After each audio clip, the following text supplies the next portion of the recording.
विजयगढ़ नाम का एक छोटा सा गांव, जहां एक गरीब किसान अशोक अपने परिवार के साथ रहता था। किसान बड़ा ही भला इंसान था और हमेशा लोगों की मदद करता था। जबकि उसके हालात इतने अच्छे नहीं थे, अपने परिवार का दो वक्त का गुजारा भी ठीक से नहीं कर पा रहा था। पड़ोस के गांव में एक धनवान व्यक्ति रहता था, जिसका नाम रामलाल सेठ था। उसके पास बहुत सारी गायें थी, लेकिन उनमें से कपिला नाम की एक गाय बहुत गुस्सा करने वाली थी। वो बाकी गायों को मारती थी और जो भी उसके रास्ते में आता था उसे सींग पर उठा लेती थी।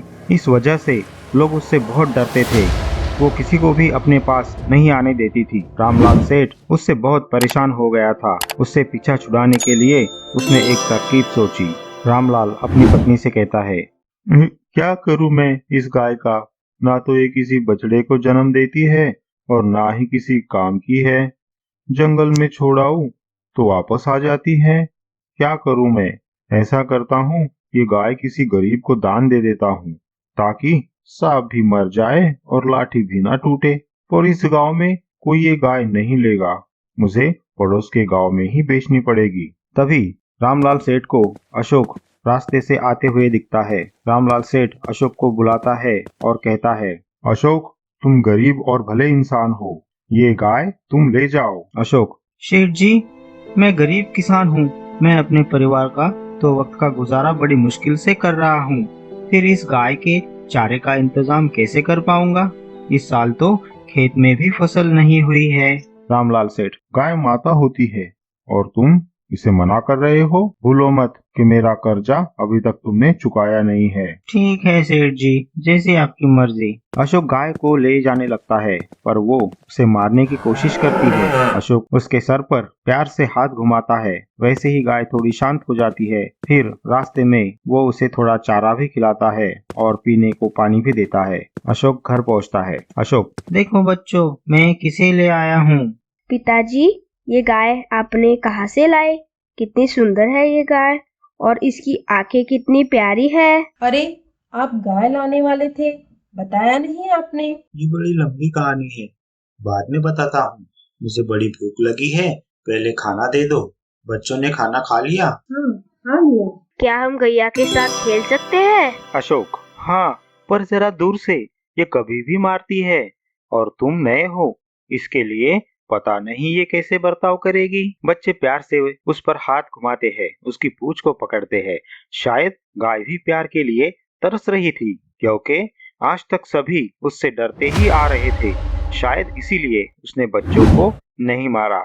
अशोक रोज उसके लिए चारा लाया करता था। बच्चे भी उसे बहुत प्यार करने लगे थे। अशोक की बीवी भी उसे साफ सुथरा रखती थी और उसका अच्छे से ख्याल रखती थी। अजी सुनते हो, घर में अभी थोड़ा ही अनाज बाकी है। हम अब गुजारा कैसे करेंगे? इस बार खेत में भी कुछ फसल नहीं आने वाली, कैसे होगा आगे? अब और किसी से कर्जा भी नहीं ले सकते, पहले का ही कर्ज चुकाना बाकी है। देखो, बुरा नहीं मानना, एक बात कहूँ? बोलो। अगर हम ये गाय बेच दे तो थोड़े पैसे मिल जाएंगे और कुछ दिनों का इंतजाम हो जाएगा। अशोक अब सोच में पड़ जाता है। हालांकि इस बात से वो राजी नहीं होता, लेकिन परिस्थिति के कारण वो मजबूर होता है। बच्चे भी ये बात सुन लेते हैं और रो पड़ते हैं। बच्चे, पिताजी, हम गैया को कहीं नहीं जाने देंगे। अशोक, बात को समझो बच्चों, हमारी हालत बहुत खराब है, इसलिए ये करना पड़ रहा है। अब गाय को भी बच्चों से लगाव हो गया था और वो भी जाने के लिए तैयार नहीं थी। अशोक की पत्नी बच्चों को समझाती है, मुझे माफ कर दो, अब मैं तुम्हें और नहीं पाल सकता, मुझे तुम्हें बेचना ही पड़ेगा। दूसरे दिन सुबह अशोक गाय को घास खिलाता है और पानी भी पिलाता है और उसे बाजार ले जाने की कोशिश करता है, लेकिन गाय चलने को तैयार नहीं होती। अशोक उसे जबरदस्ती बाजार में ले जाता है। दिन भर बाजार में रुकने के बाद कोई गाय को लेने को तैयार नहीं होता। शाम को अशोक घर वापस जाने की तैयारी करता है और सोचता है, अशोक, इसे घर वापस ले जाकर मैं क्या करूंगा? इसे घास खिलाने के लिए न तो मेरे पास पैसे हैं और न कुछ और है। इससे अच्छा मैं इसे किसी ऐसी जगह छोड़ दूं जहां इसे घास भी मिले और पीने को पानी भी मिले। ये सोचकर अशोक उसे नदी के किनारे छोड़ देता है और घर की ओर चलने लगता है। थोड़ी दूर आते ही उसे रास्ते में बहुत सन्नाटा महसूस होता है, फिर भी वो चलता ही जाता है। अचानक उसे झाड़ियों के पीछे से कुछ आवाज आहट सुनाई देती है। कौन है? कौन है वहाँ? सामने आओ। लेकिन फिर सब शांत। थोड़ी और दूर चलने के बाद उसे किसी के गुर्राने की आवाज आती है। वो इधर उधर देखता है पर उसे कोई दिखाई नहीं देता और अचानक सामने शेर आ जाता है। शेर को देख के अशोक के हाथ पैर ढीले पड़ जाते हैं और वो कांपने लगता है। उसे पता चल गया कि अब ये उसकी जिंदगी का आखिरी क्षण है और अपने बीबी बच्चों को याद करके वो रोने लगता है और अपनी आंखें बंद कर लेता है। शेर गुर्राते हुए उसकी ओर झपटता है।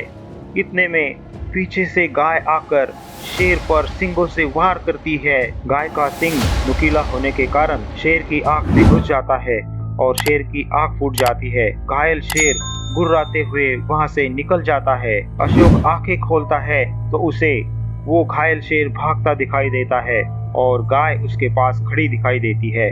उसे देखकर अशोक बहुत खुश होता है और वो गाय को लिपट जाता है, मानो जैसे कोई अपनी माँ से लिपट रहा हो, और जोर से रोने लगता है। मुझे माफ कर दो, मैंने तुम्हें दूर छोड़ दिया, लेकिन फिर भी तुमने मेरे प्राण बचा लिए। चलो अब हम घर चलते हैं, बहुत रात हो गई है। फिर अशोक गाय को लेकर घर आता है। बच्चे गाय को देखकर बहुत खुश होते हैं और नाचने लगते हैं। फिर अशोक सारी आपबीती अपनी पत्नी और बच्चों को बताता है। यह सुनकर पत्नी भी डर जाती है और गाय को प्यार से निहारती है। अगर तुम नहीं होती तो पता नहीं क्या होता। तुमने न केवल इनके प्राण बचाए हैं बल्कि हमारी जिंदगी भी बचाई है। तुम्हारा ये हम पर बहुत बड़ा एहसान है। हमें माफ कर दो, हम तुम्हें बेचने चले थे। कुछ महीने बाद गाय एक सुंदर बछड़े को जन्म देती है। पूरे परिवार में खुशी की लहर दौड़ जाती है और खेत में भी अच्छी फसल उग आती है। इस तरह हम जीवन में अगर प्यार बांटते हैं तो हमें प्यार ही वापस मिलता है। बेहतरीन कहानियों के लिए सब्सक्राइब, लाइक और शेयर कीजिए सी टून्स टीवी।